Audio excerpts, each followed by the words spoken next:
என்னங்க இது? இதுவா?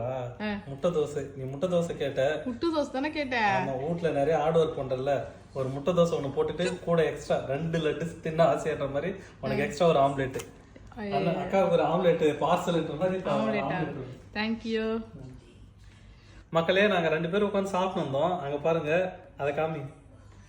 சாப்பிட்டு வந்தோம். அப்ப நான் கேட்டேன் உனக்கு தோசை வேணுமானு. அப்புறம் எங்க ஒய்ஃபு கேட்டாங்க உனக்கு தோசை வேணுமானு. இப்ப இதுல யாருன்னா தோசை வேணும்னு சொன்னா அவங்க ஏந்து போய் ஊத்தணும், சரியா? அதனால அவங்க என்ன சொல்லிட்டாங்க, எனக்கு வேணாங்கன்ட்டாங்க. இப்ப எனக்கு தோசை வேணும்ல, அதனால நானே போய் ஊத்தி அவங்களுக்கு ஒரு தோசை ஊத்தி, அப்படி இல்ல, எனக்கு தோசை வேணாங்கன்னு சொல்லிட்டாங்க. நான் என்ன பண்ணேன், அவங்க வேணான்னு சொன்னாங்கன்னா வேணும்னு அர்த்தம். ஏன்னா எனக்கே பத்தல, எங்க ஒய்ஃபுக்கு சுத்தமா பத்தாது.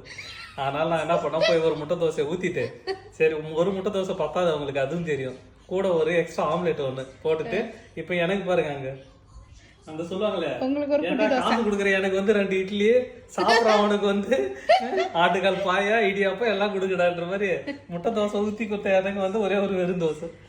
அப்படி கிடையாது, எனக்கு நைட்டு முட்டை சாப்பிட்டா செட் ஆகாது. என்னைக்குமே உண்மையா சொல்லிடணும். அதனாலதான் நான் சட்னி இட்லி ஃபர்ஸ்ட் செஞ்சாங்க, சொல்லவே இல்லை நீங்க.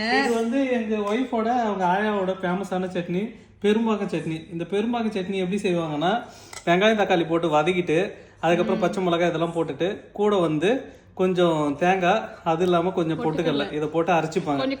கொஞ்சம் காஞ்ச மிளகாய் போட்டு அரைச்சிட்டு அதுக்கப்புறம் போட்டு தாளிச்சிட்டேன்னா அருமையான பெரும்பாக்கம் சட்னி ரெடி. கொஞ்சம் புளி போடுவாங்க, நான் போடல. ஆமா, புளி போடல, குண்டா நிறைய வச்சாங்க, சட்னி காலி ஆயிடுச்சு. ஆமா, இதே மாதிரி நீங்க வீட்டுல செஞ்சு பார்த்துட்டு சொல்லுங்க, பெரும்பாக்க சட்னியா இல்ல இது பெருமாள் சட்னியான்னு. பெரும்பாக்கம் சட்னி தான் இது. கீழ் பெரும்பாக்கம் சட்னி, மேல் பெரும்பாக்கம் எங்க ஆயா ஊரு. ஆமா, அவங்க ஆயா ஊர் பெரும்பாக்கம், அதனால இவங்க பெரும்பாக்கம் சட்னின்னு வச்சாங்க இது பேரு. ஆமா, அந்த சட்னி வேற லெவல் டேஸ்டா இருக்கனால. இப்போ நாங்க சாப்பிட்டு பார்த்துட்டு சொல்றோம். தோசை பாருங்க, எனக்கு ஒரே ஒரு தோசை மட்டும் தான்.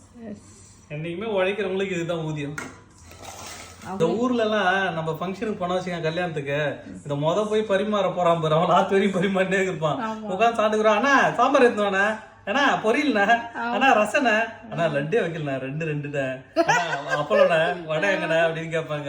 அவங்களுக்கு பரிமாறணும், டேய் வர்ற ஆத்துக்கு குத்திரலாட்டானு இருக்கும். அப்படியே இருந்தாலும் என்னன்னா தண்ணி வேணுமா, அதை எடுத்துட்டு வரேன், அப்படியே போய் தண்ணி எடுத்துட்டு யாரும் கேட்க மாட்டாங்க, லாஸ்ட் வரைக்கும் கேட்க மாட்டாங்க. அதனாலதான் எப்பவுமே பந்திக்கு முந்திக்கணும் படைக்கு பிந்திக்கணும்னு சொல்றாங்க. அதான் இது கரெக்டா சொல்லிட்டு போய்க்கிறாங்க அந்த காலத்துல.